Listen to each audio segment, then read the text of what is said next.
Welcome to the Selling from the Heart podcast on the Salescast Network. You've joined a global movement of sales professionals who are dedicated to being authentic and building trust. We call it Selling from the Heart. Together, we are on a mission to bring sincerity and substance to the sales profession we all love. Get ready to be inspired and equipped as we join our hosts, Larry Levine and Darrell Amy.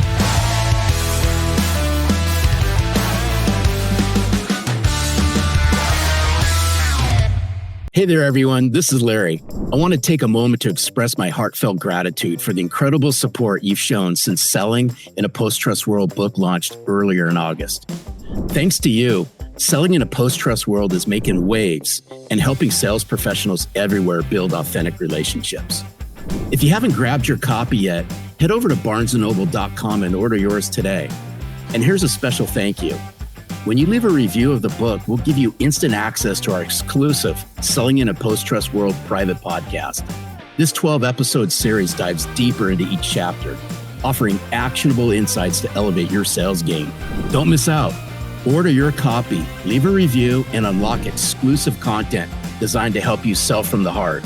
For more details, go to sellinginaposttrustworld.com. Thank you. Thank you for being part of this movement. Together, we're transforming the world of sales, one authentic relationship at a time. Welcome back to the Selling from the Heart podcast. Your co-host, Darrell Amy, here today with Larry Levine. What's going on, Larry? Hey, great seeing you, Darrell. What's not going on? We're right smack in the middle of summer. Things are heating up here at Selling from the Heart. It's been an incredible week, but I got to tell you what's even more incredible. We've got Stephanie Chung on the podcast. Just get ready. This is going to be an amazing conversation.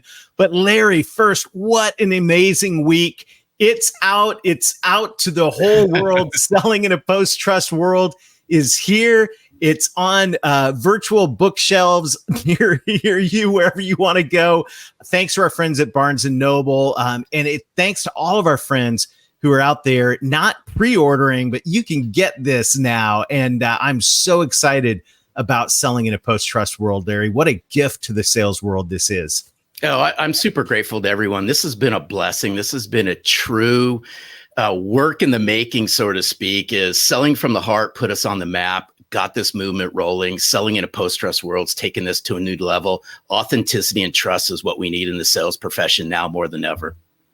So if you're a sales professional, you're a sales leader, you run a company, you want to make sure to get this in the hands of everybody on your sales team. This is a guide on how to build trust right now. And we are selling in a post-trust world. I don't think there's anything more important and more critical for us in the sales profession right now than to be able to build trust. And Larry, you've given us a guide on how to do it. And I'm so excited about this book. Thank you. Thank you to everybody who has been supporting us all through the summer on this launch. And so exciting to see the trajectory that this is going out to the world with.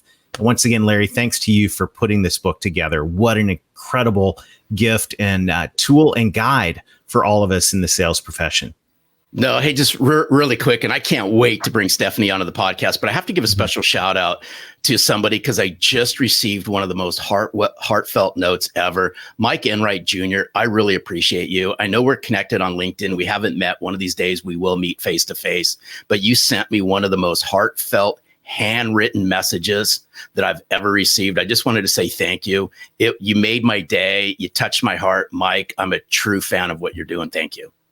Love it. Absolutely love it. Love this community. I'll tell you something you're going to love. You're going to love Stephanie Chung. We're excited to have Stephanie on the podcast. She is a renowned business leader and pioneer in applying neuroscience to sales. Stephanie has significantly influenced the sales world by integrating advanced neuroscience techniques to enhance customer engagement and drive sales effectiveness. Her transformative leadership has reshaped sales strategies across the aviation industry and beyond. She is renowned for her dynamic and engaging keynote speeches, and she effectively translates complex scientific concepts into actionable sales and leadership strategies that empower everybody to excel. Her work is a testament to her dedication to breaking barriers and leading transformative change in the sales world and beyond. We're super excited about her soon-to-be released book, Ally Leadership, How to Lead People That Are Not Like You. This book guides leaders into a space where curiosity, learning, reflection, and understanding reside, a place where everybody wins. Stephanie, welcome to the Selling from the Heart podcast. It's awesome to have you here. Well, thank you so much. It's really great to be here. And I love how you introduced me, Darrell. Wait to go. Stephanie, that's how we roll on Selling from the Heart. I feel it. I'm loving it. I'm feeling the love. This is awesome. We're so honored to have you here. And as we get started, this is going to be an amazing conversation. And you know the first question that every single guest on the Selling from the Heart podcast answers, and that is, Stephanie, what does it mean to you to sell from the heart? Well, I love the question, first of all. And let me just say, because you've heard me say this before, selling is for losers. And what I mean by that is that we solve problems. If I could take a magic wand and get rid of the word selling as a professional title, I would, because it has so many people have different feelings about it, right?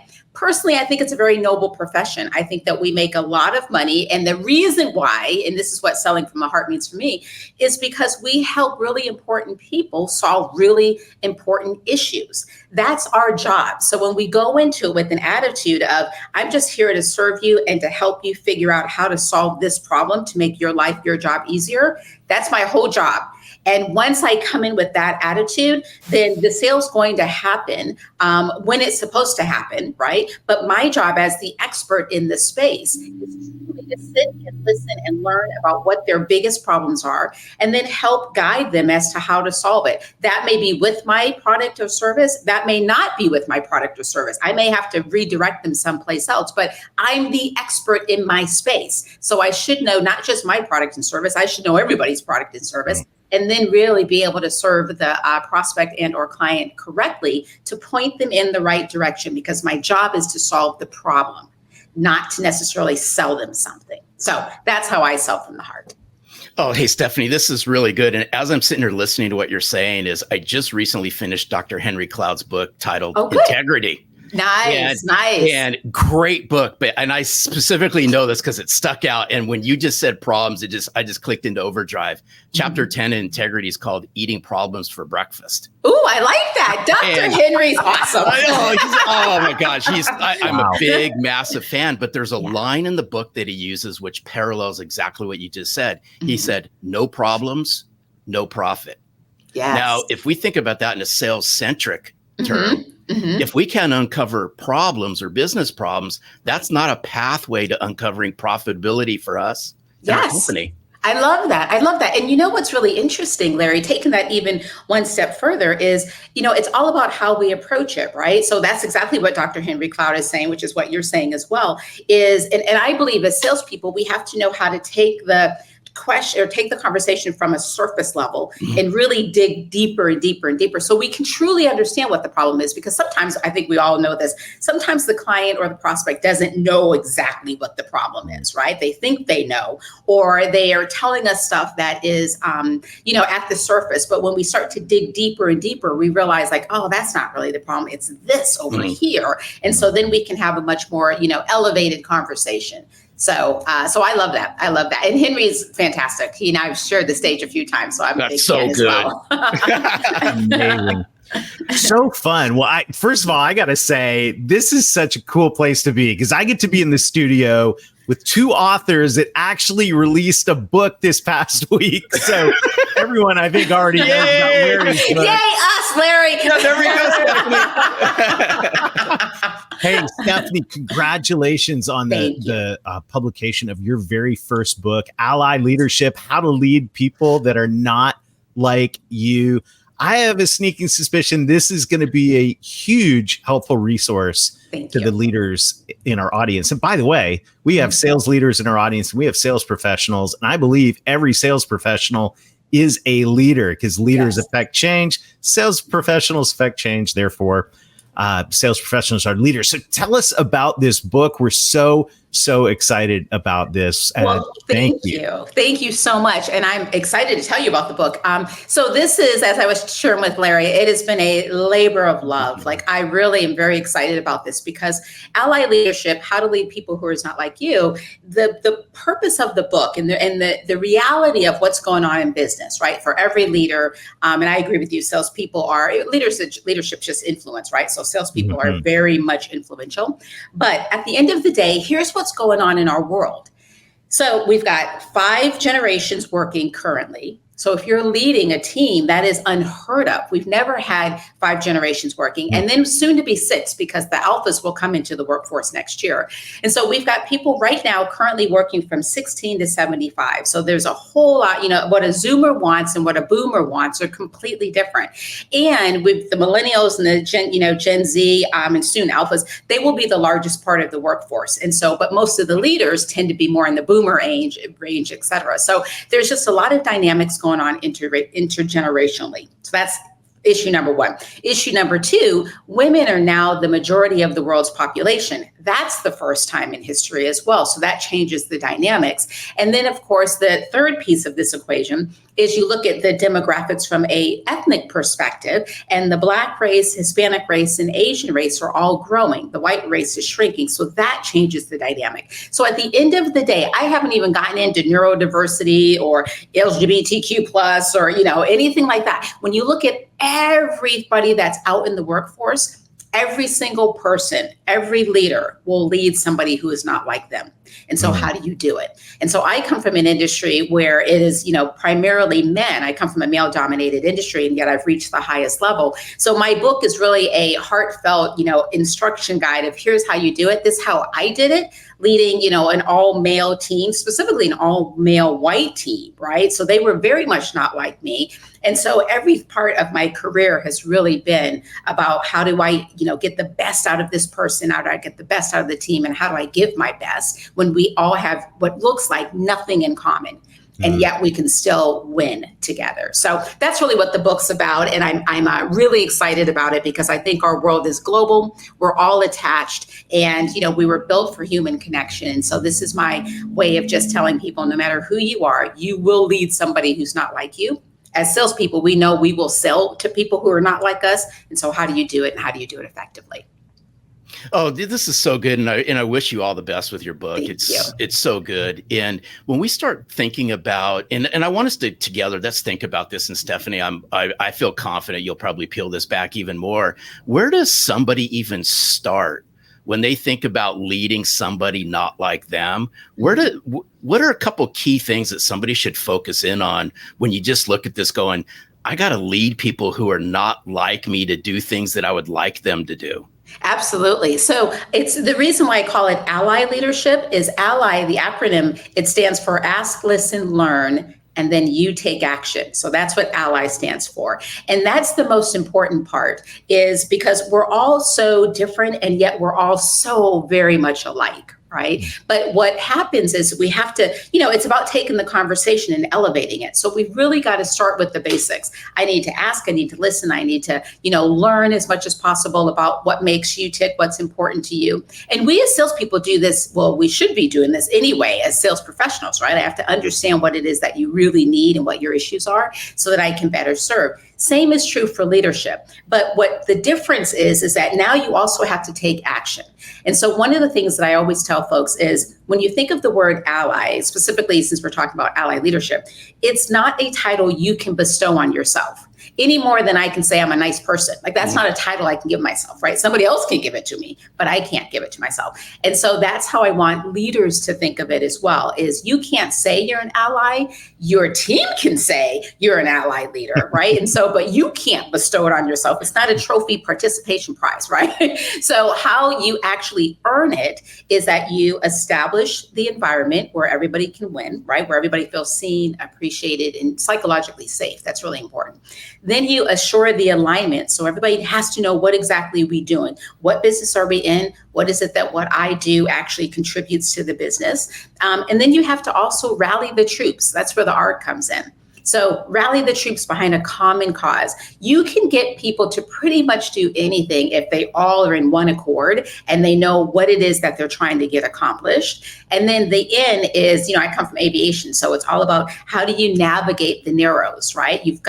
Every pilot has to always be on track. You can't even be 1 degree off. You have to be able to monitor and track and measure so that you know that you're doing it right and you don't fall back into your old ways, right? So, ally leadership, the ally is ask, listen, learn, and then you take action. And the you take action is important because a lot of times people will say, oh, I'm an ally, right? I talk to men all the time because I'm obviously a big component of female empowerment, right? And a lot of times people will say, especially men, Steph, I'm an ally. I'm married. I've got 3 daughters. I'm an ally. And I'm like, okay, well, this is fantastic. Tell me what you did this week to show your allyship. Crickets. Right. And so you can't just say you're an ally. You have to have the receipts to back it up. And that's where the you take action is really important, because in today's world, everybody's BS monitor is on high alert. Right. So you can't just say stuff. You have to have the receipts to back up what it is that you're saying. Oh, so powerful. So powerful. I'm just thinking, listening to this in the context of being a sales professional and thinking about now all the different generational issues, obviously gender, race, all of these, we are selling to people who are different. And not only that, in many of the folks listening in, since there's multiple decision makers and influencers in most every transaction right now, we're selling to a team of people that is, across different ages and different genders. All of these different things are in play right now. I'm curious, knowing what you know about leadership as you put this book together and with your background in sales and neuroscience, what would you say to sales professionals that are looking into a deal and looking, at that conference table, whether it's in person or online, all the different people there going, how do I navigate this? Like, What would you say? All these different people in the decision-making process. That's such a good question. And what's really funny is I actually had someone hit me up on LinkedIn and she said, she's fairly new salesperson and she was going to do her first pitch like later that week and she wanted some advice. And she's a person who follows me, but I don't know her personally. And so I private emailed her back, got some information, and then decided to send the info out to everybody, right? Because I thought it was such a good question. So thank you, Darrell. The bottom line is this. A lot of times as salespeople, we prepare based on looking at the company, right? So let me start with stage one. First, I always say if you're pitching to a publicly held company, the very first thing you should do is look at the annual report, go find the letter from the CEO and figure out what it is that he or she is talking about, right? Because that's where everybody's focus is. Whatever that letter says to the shareholders, that's the focus for the company. So do that, step one. But one of the things that I was sharing with this person is that's just step one, right? So it's good that you know what the challenge is that the company is facing. And that's where most salespeople will stop. So they put their proposal or their pitch together based on whatever they've heard from the client. And then they add a couple of sprinkles as to what's going to help the company.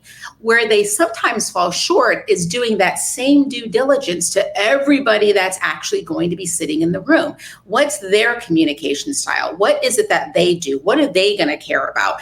Because at the end of the day, if you're just pitching your product or your service to the company, which is really just a paper entity, right? And you're not taking into account the people that are actually sitting there listening and then are going to make the determination as to whether you proceed or not. That's the part that tends to be missing. So we have to spend so much time in understanding the quality of a conversation. And I know that we're going to talk about this a little bit later, but one of the products that I have, Neuroscience Selling, powered by conversational intelligence. You have to know how to have a conversation.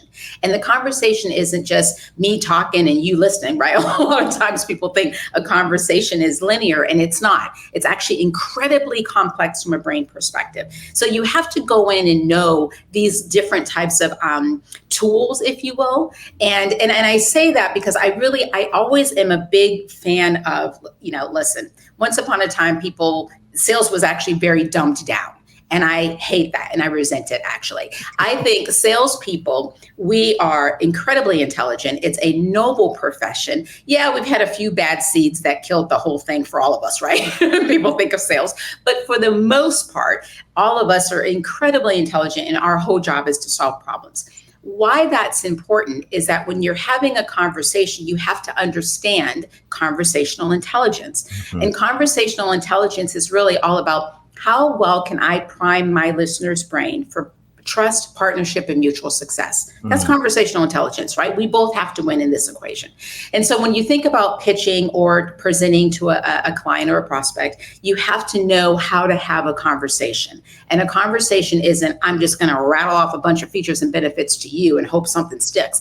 That's not a conversation. That's presentation, or that's manipulation, but it's not a conversation. So I'm a big fan of, listen, as salespeople, most of us don't have caps, commission caps. We can, if there's, depending on what you sell, make more than the president of the United States. And we don't have half their problems to think about, right? So it is a very honorable profession when done correctly. Yes. Oh, I'm sitting here listening, and I'm glad that you brought this up, Stephanie, because the opportunity, as I see it, for sales professionals, and for that matter, sales leaders, is in the conversational intelligence. It's not product conversations. Product conversations may get you a certain point into the conversation, but the opportunity, as I see it, is this. You have to have business conversational skill sets. Mm-hmm. And then the term I love using, which ties into what you just said, is you need to be conversationally competent, which requires practice. Mm-hmm. And the only way that you're going to do this is sometimes you're going to get bumps and bruises along the way. That's okay. Mm-hmm. But you need to be able to sit down with all those people at that table or at the virtual table and have conversationally competent conversations around business things that are important to them. Product stuff will flow when the product stuff flows. Yes, exactly. And one of the things, like when I used to lead business sales teams, I always made my mind up that I will never have an ignorant sales team. I just refuse to have an ignorant sales team. And what I meant by that is a lot of sales leaders don't think about this. For an example, when people, I don't do this anymore. I used to coach companies could bring me in and actually put me on retainer to work with their sales teams. And one of the things I would always ask is, tell me about your sales training. And then inevitably, exactly what you just said, Larry, they'll tell me about all the product training that their people have had. And I let them finish, and I'll say, that's fantastic. But that's not what I asked you. What I asked you was to tell me about the sales training that your people have had. That's different than the product training. They should know their product, et cetera. So that's stage one. And when I say I don't want an ignorant sales team, if I was to talk to any of the sales leaders that are listening right now, the question I would ask is, does your sales team know the EBITDA numbers that your company is going for this year? Do you know those numbers, right? So a lot of times what happens was we're excited that the salespeople know their quotas. They should know their quotas. That's nothing to get excited about. What we want them to know is, how does the business make money? Yes. What is it that's keeping the C-suite up at night?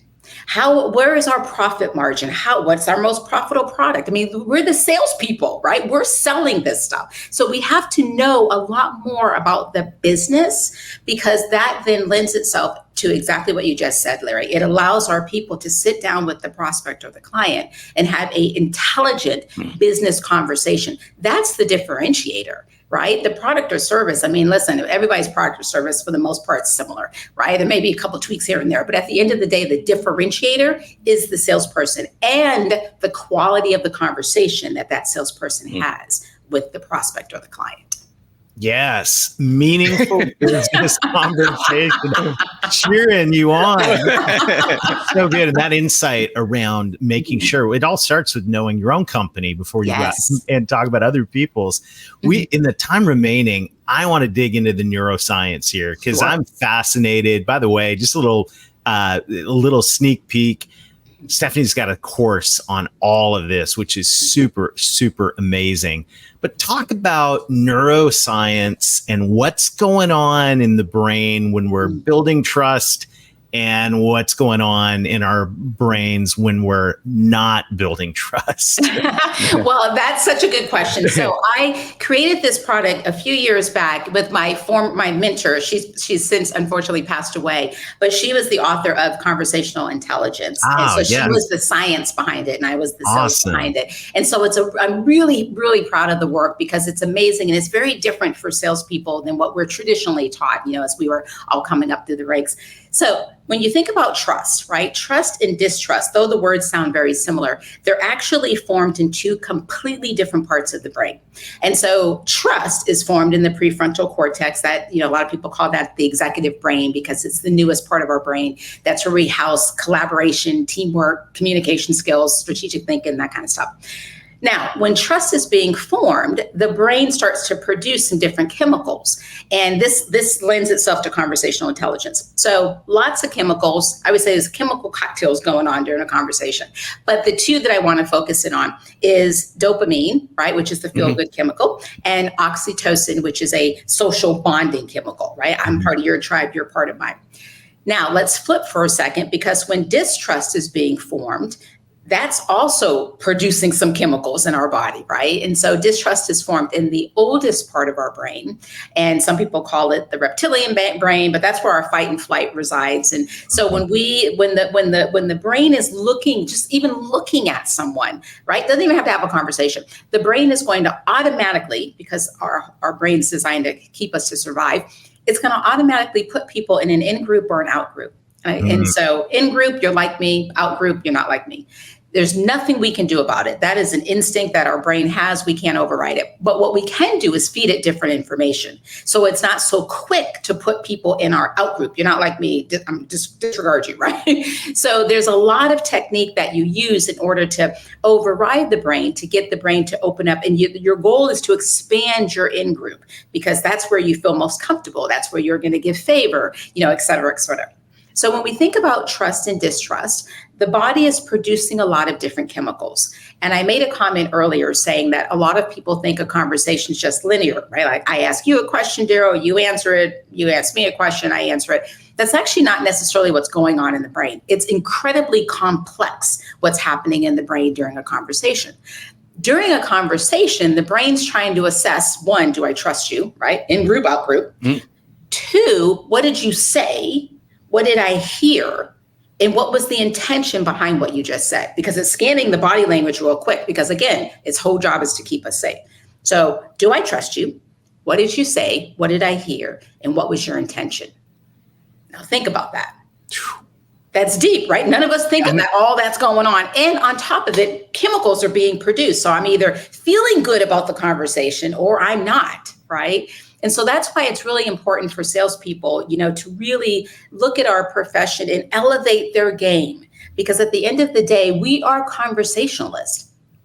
This is what we do, right? But it's important that we know how to do it correctly. And with the world changing and with so many people that aren't like you, a simple like, hey, we're just kind of talking real fast and all that stuff doesn't fly. It doesn't fly. Nobody's got time for it. Right. And so for me, when I think about sales and in neuroscience selling specifically, I have a whole section on how do you build trust. And we go through the science part of it and what is going on in the brain and what are the chemical things that are happening so that you can be focused on how do I have a conversation with my client or prospect, or to your point, everybody that's sitting in that room when I'm pitching. How do I have a conversation as such that they feel good? I'm literally intentionally raising up those feel-good chemicals. There's a whole strategy and technique on how to do it so that they feel good about the conversation, so that they feel like I'm part of their tribe and they're part of mine. So together, we're going to get this problem solved. And you know what I like about this is, contrary to what some salespeople or sales leaders may believe, this happens at the very first conversation. Yes, that's right. That's exactly right. The very first. Yeah. And it's happening rapid fire. Yes. And it's happening in our brains. It's happening in theirs. It's just, unfortunately, sometimes it's not publicly said. It's silently said because it's playing out in somebody's head, like in the first couple minutes. That's right. And you know what? You know how it shows up, Larry, is, oh, well, that's great. You know what? Send me the information and I'll call you back. That's how it shows up. Right. Right. And so there's different ways that when we get those cues, we're thinking, oh, well, maybe they just didn't have a need for the product, or maybe they were busy, or no. We all know we'll make time for stuff that we deem as important. But the point, if I'm cutting you off or telling you send the information, or no, I'm not interested and I haven't even heard your whole pitch, it's because I don't deem this conversation worth my time. And that's all of us for sales. Again, we're conversationalists and our job is to help them solve their problem. So my whole focus with neuroscience selling, and that's why I say I'm super proud of the work, and I could, hats off to my former mentor, because the goal was my desire. I come from private aviation. We are selling to the world's movers and shakers of the world's economy. These people are not used to being told no. They run every major company, organization, or government you can think of, right? And so it's a different type of clientele. And so you can't just go in there with, hey, you can't do all that because they're smarter than you, they're richer than you, they're more powerful than you, right? And so how do you carry yourself in such a way that you still get their respect and their time? Because think how much their time is worth, right? Yeah. And so I created the program because I was having a problem finding good sales trainers to come in and train my salespeople. It wasn't working. I was like, okay, you know what? And I've always been a geek towards brain science and whatnot. And so that's what really birthed neuroscience selling, was to say, okay, for those salespeople that, are selling to and this could be every salesperson really, selling to a unique client, or they have a unique product or what have you. I want to give them something more than what was traditionally out there. And so that's where neuroscience selling was really birthed from, was let's bring, at the end of the day, we are conversationalists and everything is controlled by the brain. So we should understand what's going on in the brain during trust, building trust and rapport, during closing, during handling objections, during, overcoming, presenting solutions, all the 5 stages of sales in the product I go through. This is what the brain is actually going through. Wow. So that we as salespeople can be better equipped. Oh, I love it. Stephanie, I gotta say, there's all kinds of dopamine and oxytocin going on here. We're speaking our language. Super, super exciting. Well, I know the question that every guest or every listener that's on From the Heart podcast is asking right now, and that is, how do I get more Stephanie Chung in my life? Oh, thank you. So it's really simple. You can go to stephaniechung.com. On there, you'll see neuroscience selling. There's a section for that. There's ally leadership, how to lead people who are not like you. And then there's just, some free information, tons of free information on the blogs and whatnot that are really geared towards salespeople. So I hope they enjoy it. And I'm on every social platform you can think of. Everything is at the Stephanie Chung for awesome.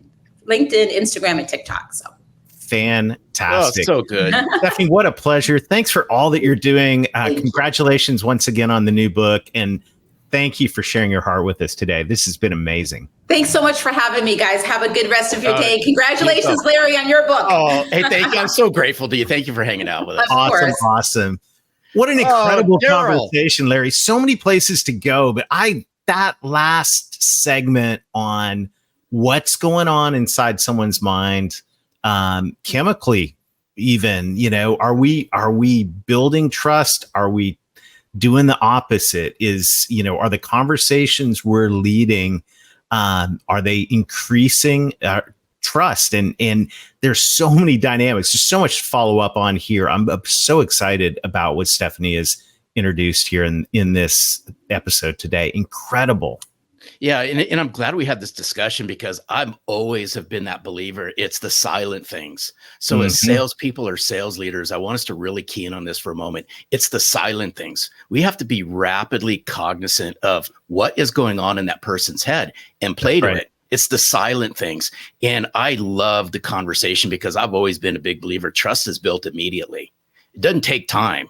The old saying, trust takes time to build. It happens the very first conversation. It even happens prior to that, your very first outreach. Think about how you're setting the tone to be viewed as somebody who's trustworthy before you get into that first conversation. And mirror on that, just ally leadership and what she was talking about the different people that we lead and the different people that we sell to all throughout the day, and beginning to think strategically about that and the why. What are you going to do about it? What are you going to do to take action? Super, super awesome. What a great conversation. So thank you, Stephanie. And thank you to everybody listening to the podcast. Also, as we said at the beginning, thank you to everybody who's gone out.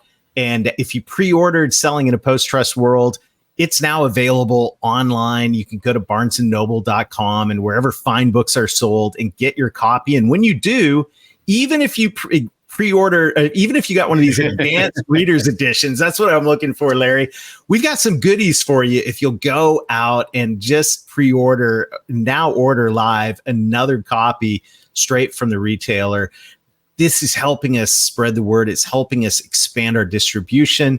It's helping us get this word out about this movement of trust and authenticity right here in the sales profession we all love. So thank you for doing that. Thank you to everybody who's continuing to share this on social. We love seeing the smiling faces next to the book on social. We got a whole wall of these now. It's so much fun. Larry, great summer. We've had an amazing summer. We're about to move into fall. It's hard to believe.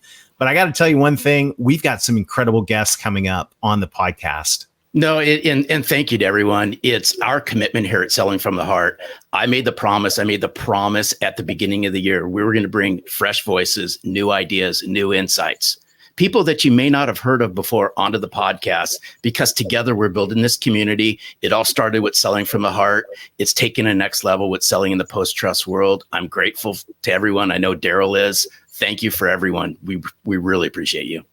Yeah. And so until next time, keep being genuine, keep being authentic, keep building trust, be an ally leader, and most of all, sell from the heart.